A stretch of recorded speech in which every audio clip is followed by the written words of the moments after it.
Hello everyone! So this will be the start of a little bit of a mini-series I'll be doing while I'm working on larger projects and book stuff when I have some time to spare. I've been trying to put this together for a while now, since I originally thought I wasn't going to be able to use this footage because the browser Photoshop version that I use started to crash quite frequently while I was drawing this. So yeah, and basically what we're going to do here today is we're going to get a little bit into my drawing process. I, as an artist, am more comfortable drawing traditionally with like a sketchbook and pens and pencils, but I also do enjoy drawing digitally, and this is sort of a brief insight into my overall thought process when I design my various creatures. So without further ado, let's get into this slightly less jazzy dragon than last time's speed draw. So yeah, without further ado, let's get into it.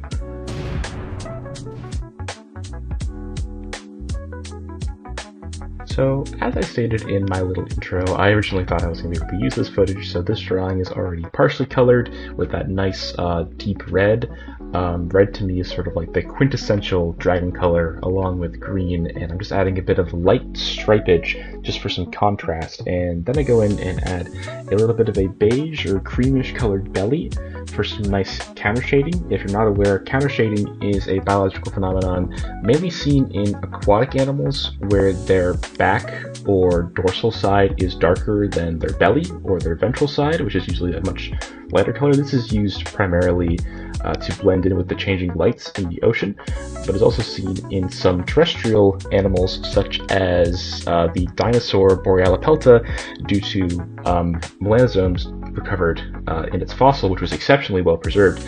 It was found that it possessed a level of counter shading sort of similar to this, with a red back and armor plating and a cream colored belly. So I wanted to apply that here. It's very nice to use biological phenomenon when you're designing creatures, so that it adds just a bit of realism, I find. And that just there was me trying to fix the pose on the leg. I don't think I quite got it. It sort of disrupts the line in a way that is kind of unpleasing, but overall I'm not too bothered by it. And then just putting some of that red on the forelegs and the hind legs just to carry over that level of counter shading to the legs. And then we're just quickly adding some darker stripes to the dragon's belly just to add a little bit more contrast.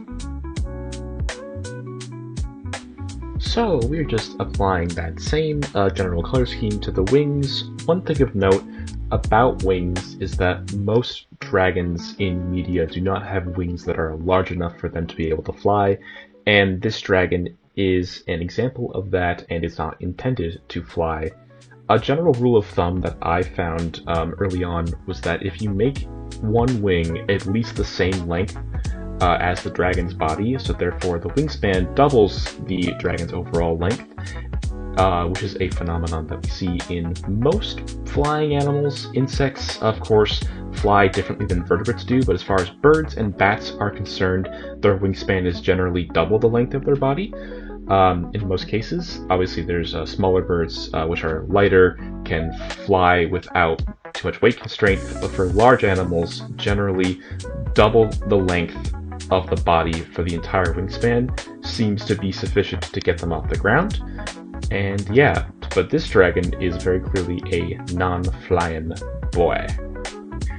So, as you may have noticed, I have now gone in and started adding a nice electric blue to this dragon's fins, and here we're going to get into an aspect of this design that I find particularly interesting. Since this dragon can't fly, I figured it would have a particularly potent fire breath or venom or some other form of predator defense, because there might be dragons in this world that are larger than it and might see it as a tasty snack. And this gets into one of my favorite biological phenomena because I find it incredibly fascinating. That is the process of aposematism, which is essentially where a species uses color to advertise its dangerousness. We see this across all different types of animals, notably in amphibians and fish, to even a humble resident of the North American woodland, the skunk, which is one of the most prominent cases in mammals. Since mammals aren't that colorful generally, the prominent white and black makes it stand out, and also not to mention the headstand and the bushy tail really showcases to predators that you do not want to mess with a skunk, or else you're going to get sprayed in the face and generally you're going to have a very bad time. So I wanted to translate that to this dragon with its very loud, boisterous blue fins, and overall the red is also very loud and boisterous to advertise to potential predators that it is not something you want to mess with.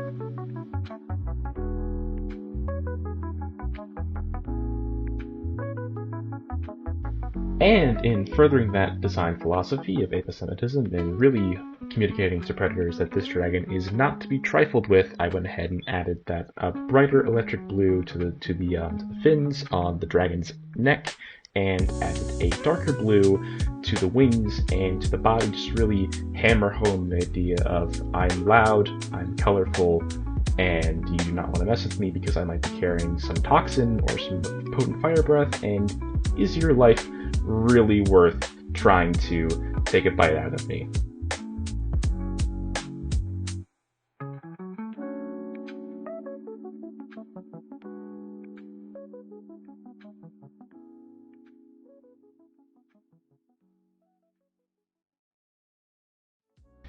And after all that was done and finalized, I added a quick bit of rockage for this dragon to stand upon, and then I went ahead and added that old papery texture. Not sure why, I just really like that old paper texture for whatever reason. You're going to see it a lot, and that pretty much is it. Alrighty everybody, thank you so much for watching.